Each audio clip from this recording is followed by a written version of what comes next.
പെണ്ണുങ്ങൾ മയ്യത്ത് നിസ്കരിക്കൽ നിർബന്ധമുണ്ടോ ഒന്ന് വിശദീകരിക്കുക. നിർബന്ധമില്ല, സുന്നത്തുമില്ല. സ്ത്രീകൾക്ക് ഇനി അഥവാ സുന്നത്തായി അവർ നിസ്കാരം ഈടപ്പെടണമെങ്കിൽ പുരുഷന്മാര് നിസ്കരിച്ച ശേഷം നിസ്കാരാകണം.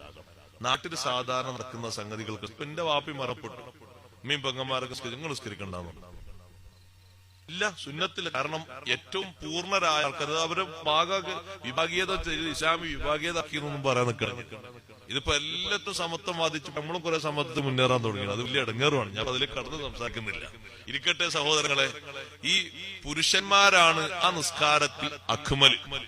അത് പുരുഷന്മാർക്ക് അല്ലാഹു തആല കൊടുത്ത ഒരു വിഷയമാണ്. സ്ത്രീകൾക്കല്ലാത്തണ്ട്. ഇപ്പൊ ജുമുഅ പുരുഷന്മാർക്കല്ല. ഇതേ രൂപത്തിൽ ജനാസ നിസ്കാരം പുരുഷന്മാർക്ക്. അവർ നിർവഹിക്കുന്നതിന്റെ മുമ്പ് ഒരു നിസ്കാരം ഇല്ല, ഫർളായിട്ടുമില്ല, സുന്നത്തായിട്ടുമില്ല. നിസ്കരിച്ചാലോ നിസ്കരിച്ചു അല്ല, അത് നിസ്കരിച്ചാൽ കുറ്റം കുറ്റം പറയണമെന്നില്ല. നിസ്കരിച്ചാലും കുറ്റം പറയാനാ. പക്ഷെ അങ്ങനെ ഒരു ഫർളും സുന്നത്തുമില്ല. ഇനി സുന്നത്തായി വീഴ്പ്പെടണമെങ്കിൽ തന്നെ അത് പുരുഷന്മാര് നിസ്കരിച്ച ശേഷമാകണം. പുരുഷന്മാർ നിസ്കരിച്ച ശേഷം പിന്നെ അങ്ങനെ നിസ്കരിക്കാൻ വേണ്ടി വീട്ടിലേക്ക് കൊണ്ടുപോകുന്ന ആവശ്യമില്ല. നിസ്കാരം കഴിഞ്ഞാൽ പിന്നെ വേഗം പള്ളിക്കെട്ടിലേക്ക് കിടക്കാൻ വേണ്ടി. അതാണ് അതിന്റെ അതാണ് നമ്മൾ മനസ്സിലാക്കേണ്ട വിഷയം.